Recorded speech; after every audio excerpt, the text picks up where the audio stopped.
Within our hobby, you can find a lot of creativity, both shown by the people who laid the foundations for what we are doing now, as with the newer generation who is exploring newer ideas and maybe even contradicting stuff that we previously thought. In our previous episodes, we found that this creativity can be shown in many different ways, both with selection of plants and simply decor, or maybe even just the ideas we have and the approach we take. There are many different ways in which creativity is shown within our hobby. And with that, in this episode, I want to introduce you Ben. Ben is one of the other hosts of this podcast, and Ben likes to build. We often call him the crazy scientist. He uses a lot of materials different than the ones you find in conventional terrariums, and he's always creating and designing crazy contraptions, and he also uses a lot of smart home systems to aid him in his care.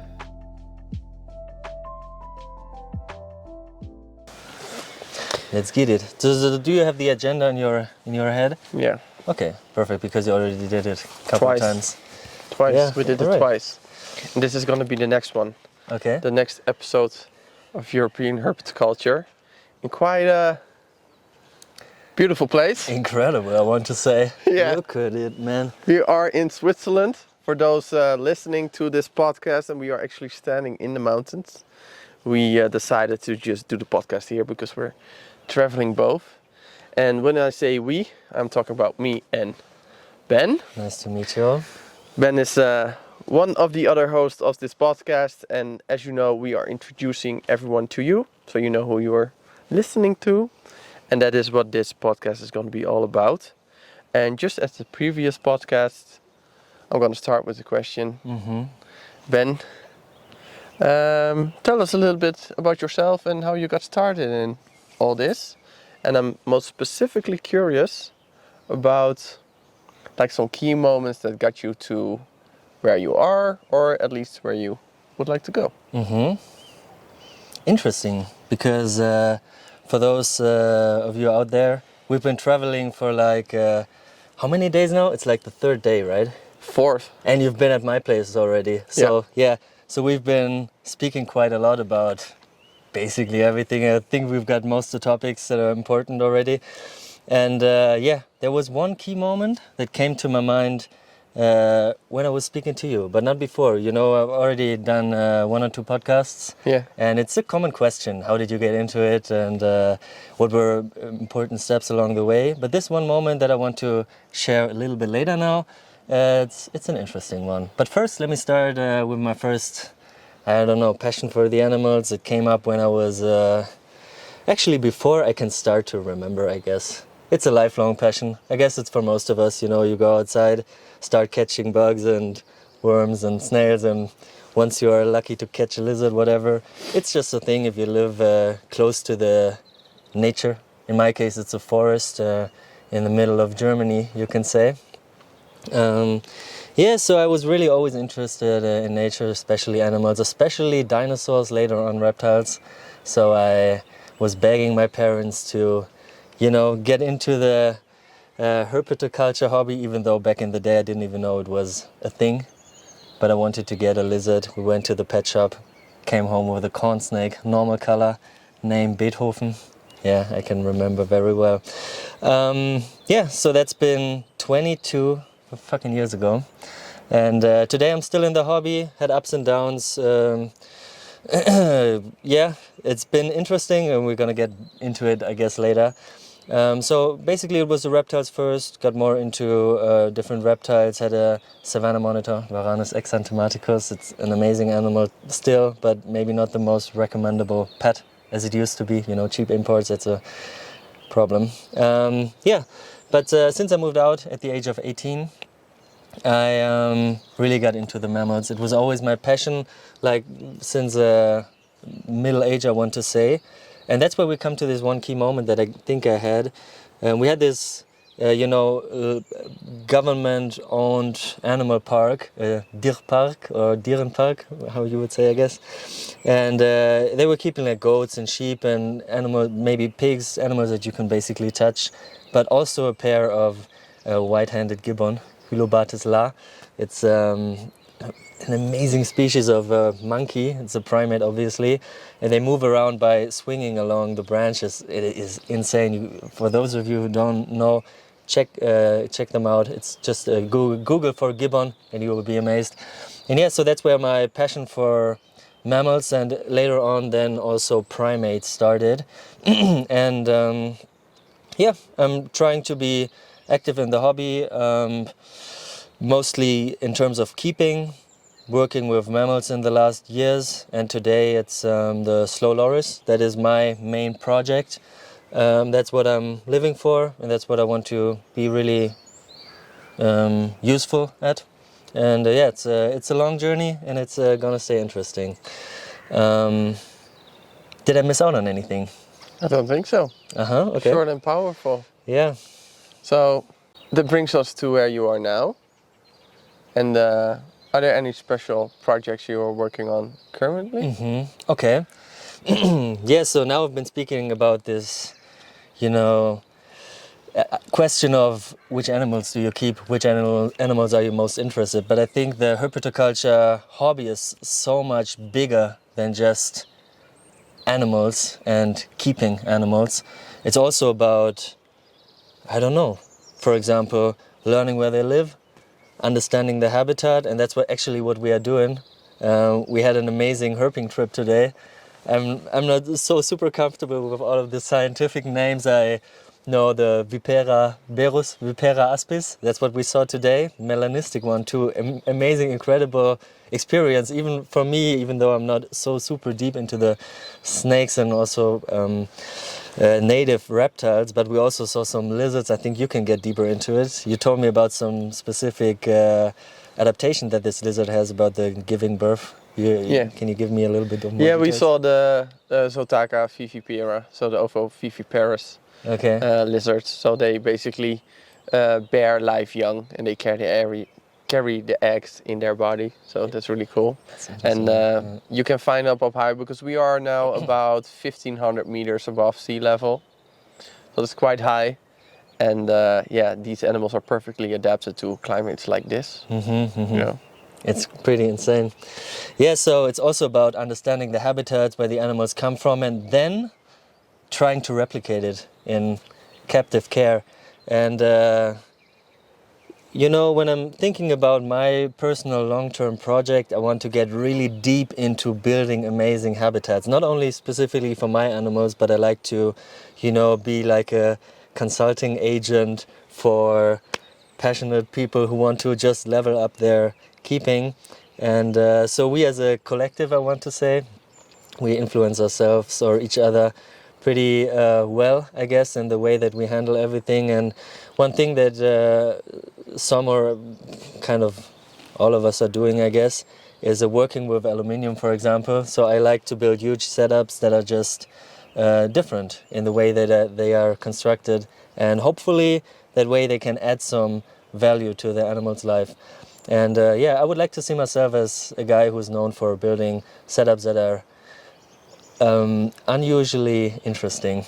Yeah, so besides the animal keeping itself, because at the moment if I have a couple of quails living in my setup too, they produce some really edible eggs for me, so I only have a handful of animals at my place, and I'm not taking much pride in having a big collection. I think it's for people who are busy, I think it's very valuable to size down your collection. Just like yesterday, you showed me this post about reptile keeping burnout because you have 150 snakes in a tubs or something.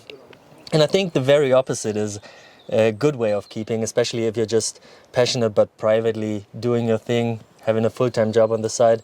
So yeah, that's what I would like to get more into. And there we've got some guests. Yeah, we are around in the mountains. Hola. With our Swiss homies. You want to say hi? Yeah. It's just say hi for the camera. Okay. Yeah. Hello, guys. We're gonna leave that in. It's Valentin and it's Colin. Yeah, it's Colin, our great host. Colin, our great Valentin. The guys who knows what's up with the animals. So yeah, thanks for showing us around. It's been a really incredible experience, to be honest. I don't really have so much herping experiences. I've been into the Schwarzwald, the Black Forest in Germany, and we found one Vipera berus it is, right? A melanistic one it was, but we went there multiple handful of times, only found one snake, and today it was already an overload of not only individuals but also species. It's crazy. Probably in the background we can see some, how do you call them again? Chamois. Okay. Chamois, not chamois. Chamois is a gecko. All right. Yeah. So it's beautiful. Thank you guys. And now the sun is setting. We're trying to make a quick and dirty episode now. So thanks for your support. Well, love you. Yeah, if you want to see a video of Valentin's animals, it's going to be on the Terrarium channel. Oh, right. Thank you. Published And soon. in Swiss Soja. Swiss Aria on Instagram. yeah. Anybody else wants to plug? Yeah. All right. Yeah. So building of understanding habitats, how does nature itself work, and trying to replicate that's something that I would like to really get into over the next years. And I'm saying years because it's a lifelong thing, I guess, from all of us. It's very interesting you say that. This reminds me a bit of what Flo also said in his introduction podcast. Is he said that sometimes one specific animal or setup can already be overwhelming enough if you go into deep enough. Well, that's certainly quick and dirty, but I think a good description of what your goals are and what your interests lie. Of course, we have talked about it, why I wanted to do this podcast with you guys also. But for the listeners and maybe viewers who are looking at a setting sun on the mountains in Switzerland, some people might think like, okay, well, why is he on the podcast then? Because we are talking about European Herpetoculture. And as we mentioned, each host is gonna change depending on our guests a little bit, to make sure it's the perfect fit and we can go really deep into certain subjects. So my question for you would then be, for the listeners, how do you see your role on the podcast? What would you like to do there? And maybe what would you like to eventually achieve with what we are doing? Okay, interesting question. To understand that, if it's okay for you, I might go back in my history a couple of years. For sure. Okay, so during my time as a student, I was kind of involved into I want to say, dirty side of the hobby. Let's call it like that. I'm sure I'm gonna go deeper into it over episode and episode. Let's not make a big thing out of it now, but I'm gonna be transparent and honest about everything, and I think it's gonna be interesting for a couple of listeners. So I have gotten to know the animal trade in a certain way, and reptiles were a part of it. So I've not only got hands-on experiences with, I want to say, not small amount of variety or not small amount of species, and through that also I still have quite of an unusual maybe network that I could or I want to bring into the podcast over time. Some specific guests, which part of also come from the zoo niche of herpetoculture. So like probably professionals like curators of zoos, people who are responsible for breeding programs like the European European Breeding Program, EEP. EEP, yeah. And maybe also one or the other vet. I've got some guests in mind, and I think I can contribute by bringing on interesting people and also asking the right questions. In my profession, having a lot of customer contact, I've gotten to know how to ask questions so you get the results that you are looking for. No, not the results that you are looking for, but interesting questions to open up maybe facets that you may not think about if you stay too much on the surface. So that's something that I would like to see myself. Just a host that is part of the production of interesting conversations. Yeah. That's so overall, I am a big fan and believer of the hobby, and I think it's important and it should and must go on in the future. and I'm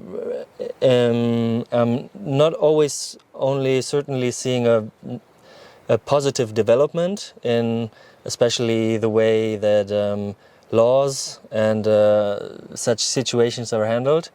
So I want to be a positive influence for an audience that is doing it a little bit better because they got to know about us, you know? And the way that I'm keeping my animals, even though at the moment it's mammals and birds, it's not reptiles actually, the way that I'm keeping my animals, it's this greenhouse style that Till, Flo and me kind of came up with. These huge aluminium structures with polycarbonate panels, glass, climate control by smart home system and stuff like that. And I think it's also valuable to add stuff like that into our discussions to spread some knowledge and just to make people a little bit more competent. And also, I want to say I'm not mad about taking part in everything because I will be in the front row learning from the pros. So I'm excited about exciting guests. Yeah, I have absolutely the same. I'm looking forward to talk a little bit deeper with people. And what you said about asking the questions, we have been hanging out for a week and we have visited a lot of places. We had a tight schedule. I'm sorry. That's all right, man. But asking the right questions and going a bit deeper, you certainly showed you. Yeah, that was really cool. So I can't wait for you to do that on the podcast. Absolutely. Perfectly. I'm just listening to the bird sounds now. It's amazing, right? Yeah. Oh man, being out in nature. I wish we could sleep outside really by the Maybe fire. we should do that podcast with everyone herping. Just go herping with every guest. Like we talked about it, this idea of doing a hiking podcast, but a herping podcast. Let's see how the audio of this one is and take our GoPro and just do a hiking, herping podcast. That would be amazing. Just see us walk. Yeah, but we need a guide with us probably, so we can be focused on our conversation, and then we've got somebody like Colin with us who can, flip the rocks and show us the cool That would stuff. be nice. All right. Yeah. Maybe for the future. Yeah.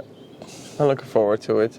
So, again, really quick and dirty. We talked a little bit about what would you like to achieve, and we're going to get deeper into some subjects depending on the guests we are going to have. I think you're a good add to the podcast, and indeed we call Ben the mad scientist because you come up with all these ideas and you try to create something cool and different, so that's really nice. And I think it's going to be a great add to everything. Thanks, man. Yeah, and all of us obviously want to achieve people just learning, and in the meantime us learning a ton. We're gonna have a bunch of seminars with a lot of knowledgeable people. Yeah. So you talked a little bit about the future of the hobby and that it is developing, not always in the right way because of laws. I asked Till and Flo also this question. So what do you hope the future of a hobby looks like? Maybe not directly like practical, but more in the ideas or in the way it is practiced. That's practical, but I mean with the thoughts behind it and what shape it takes. And also, do you actually think it will be that future or? All right. I will make that one question. What do you hope the future of this hobby looks like? Maybe not on the basis of practical lights and whatever. Yeah, but more in the thought and the ideas and the way it takes shape and the approach we are taking. Okay. Maybe I want to structure my thoughts a little bit. Maybe for the motivation that people get into the hobby, I would like to see people becoming nerds about a certain subject and executing it with excellence. So people who get into one genus or even one species of animals and trying to maximize every every aspect of caretaking. For example, trying to, oh no, that's what I want to get into later. Or also people who get really passionate about one specific habitat, and that's where I, for example, see myself. Have you heard about it multiple times already? For me, it's the Vietnamese forests. I don't know, they got me, and they're not gonna let me go, I feel like. And then you can start traveling the world, experiencing the habitat, and then you bring home so much, inspiration, so much knowledge, so much, feeling in the fingertips for what you're doing. I promise everybody who goes to the habitat of the animal that he or she is himself or herself keeping, is going to change the way you think about it. At least for me, it's that way, and I've heard the same from other people too. And maybe if you got a certain budget for your hobby, let's say you're spending on average 200 euros in a month on your hobby. That's what your accounting says. Yeah. Maybe try to spend 100 euros on your caretaking. Try to just make it effective. Maybe downsize your collection a little bit, and then save up these additional 100 times 12. That's 1,200.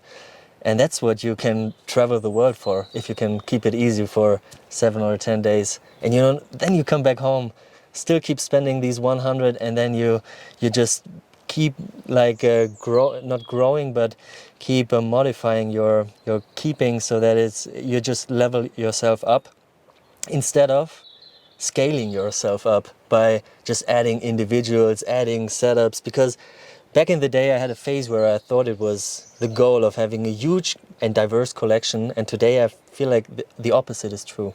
And I would like to see people, downsizing but upgrading the quality. And over time, as technology evolves, there will be so much opportunities to, how do you say, to control your environments, that it's going to be for sure also like a little bit of a black hole where you can sink your money. We've been talking about a lighting system for 1,000 euros, In some hobbies, like for example the saltwater hobby, that's a common thing. In the reptile hobby, that's just not it. For us, the Acadia, that's the premium product, but to be honest, they are pretty basic LED lights. Yeah, I'm sorry. Maybe we have to cut that out. No. They're good. I have a shit ton of them, really. Acadia, I send you 500 to 600 euros, I guess. But I would like to step it up even more. Yeah. And I would like to see people go for it too. I've spent about 3,000 euros on Arcadia. Yeah. So we are sponsors of Arcadia. We are the fucking sponsors of Arcadia. Yeah, but I do get what you mean. What we talked about during this trip, about having panels and just a flood of light instead of a beam, and true. And that sounds awesome, man. I do wonder now, just to get back on that. I like that part about you said that you budget in a travel to the place of the animal as a part of their care, almost like improving yourself, and that's just part of what you spend on your animal to get better with that. I do wonder, some people will keep their reptiles just as pets, and that's also okay, I think. Of course. But it would be great to create, that people become absolute lunatics, as I've been calling them, and just go all in. So we've been gone for almost a week now. We've been to several zoos. We've visited a lot of people. We've been outdoors.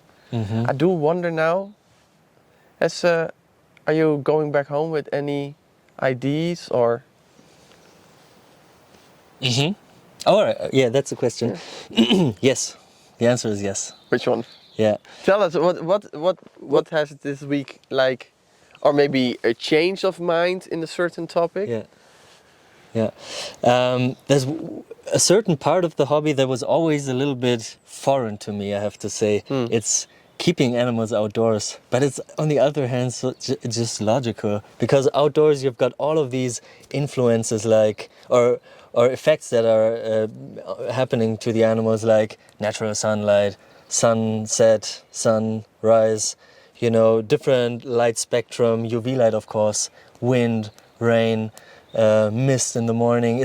it's actually insane what is going on outside if you're actually spending time outside. You know, for those of you who are spending their days in the office, going back home, being tired, laying in the bed, you don't really get what's going on in nature. So get out there. And I'm putting myself in this group, yeah, because I'm one of those office guys.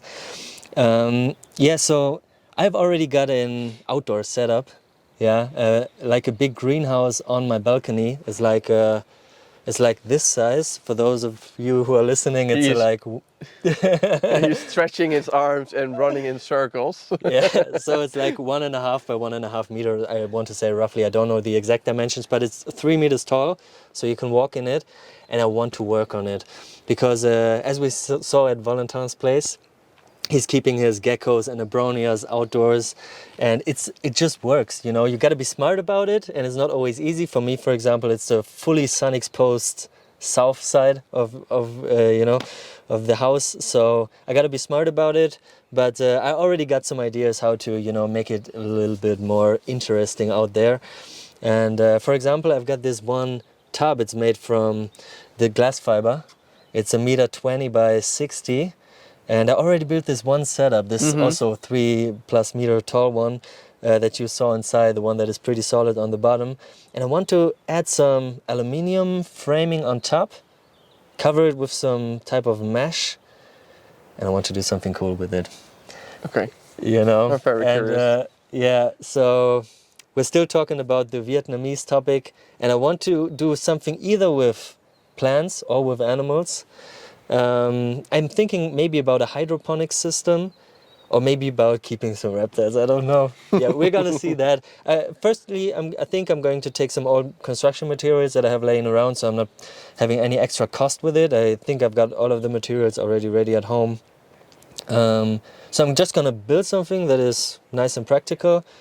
Then I'm gonna see how it runs over a couple of weeks, and then I'm gonna make a decision what's possible or not, because I'm a little bit worried about rising temperatures, and maybe we can find a way how to put some shade on it. I don't know. That's something that I would like to add, because outdoors it's just dope. Nice. All right. Okay, before we Is are there something that you are taking back home with you? something that I'm taking back home. Yeah. In this case, more practical things. Sometimes it can be a shift in idea or approach, but in this case, more practical things. Visiting Valentin with the Shinosaurus setup. Yeah. And I went to the breeding center during the 3rd Meyer Symposium we have a breeding center for a whole lot of different turtles that are endangered. And what I really liked, I talked about one of the founders, is that they were actually interested mostly in keeping mostly North American species, but they saw that a group of turtles was in need of help, and they decided to help those. So it was not only based on interest. Of course, they were interested and they were knowledgeable enough to do so, but the start of that was more than just the idea of, oh, I think these are cool, I want to keep those. It was like, oh, these turtles actually need some help and nobody's doing it, or we need to be part of, I don't know, I don't want to say a solution, but at least make a change in whatever way possible. And they did it, and I went to the center and it looked absolutely amazing. And and that just confirmed what I want to do with the channel also, and with this podcast, is that we talked about it also this week, is that I would like to take the monetary part completely out of owning the animals. It's okay earning money on, I don't know, the YouTube or whatever, but if I could take out the monetary part and have this podcast and also the channel be a way to also do something similar, either conservation wise or education wise or a breeding station, whatever, then that would be amazing. So you mean by producing offspring but not selling them to the market? No, not selling them. Okay. Maybe growing the groups and eventually placing them at holders based on stud books, and have a part of the money that comes from YouTube go to conservation, or giving reserve money to buy up land to expand the habitat of their animals, Dope. get tracking sensors, whatever they need, you know, that will be the absolute dream. But that's some years still, but I would like to make that happen. Don't you think you could already kind of start today by selling your babies for a profit, taking the profit, making donations? That's what we are speaking about from time to time too. I think it's also an interesting concept. Yeah, I've thought about it, and sometimes I do that. But the problem is still that now I feel like I'm in the phase that to do it properly, you need certain groups of certain genetic lines. So for now, I mostly try to trade. I don't. Sometimes I sell animals. People that look online sometimes see me sell animals, but I try to trade as much as possible, and to just expand the group slowly into something that can lay the foundation for something that's probably going to happen in like 10 or 20 years. Yeah. Even if it's even possible then. Yeah. And that's what's oftentimes missing, I feel like, this patience, this long-term, you know, idea, this vision for your own self and your hobby. And maybe it's not bad to, you know, shine a light on the fact that you can think like that. And I'm happy to have you around to be that influence. Whoop. Yeah, cool. Yeah. So yeah, thank you so much, Ben. Yeah, perfect. I think Quick I and have dirty. one more. Yeah, let's end it on this one. I had some Yeah. more questions, but we're gonna end it on this one. It's not the last one we're speaking. That's right. time. So, for the people listening, a bit of a different episode. We hope the audio is okay, but the scenery and the moment was just absolutely great. It's now all black. Isn't that amazing? We're gonna sleep in an all cow milk farm. Like factory, actually. Factory, actually. Full-time Yeah, factory from 1800 something. It's amazing. It's absolutely amazing. No electricity. For everybody that listened to this podcast or watched it even, thank you so much. We are really looking forward to doing this. The next episode will be a short introduction of myself, for those who don't know me. And then we are going to have our first guest. In the meantime, please Like and subscribe and all that stuff. Perfect. And follow us on Instagram. Flo will be very proud of us if we say this. European.Herpetoculture. Indeed. Podcast. And yeah, Amazing, man. that's Let's it. end it on that. Bye-bye.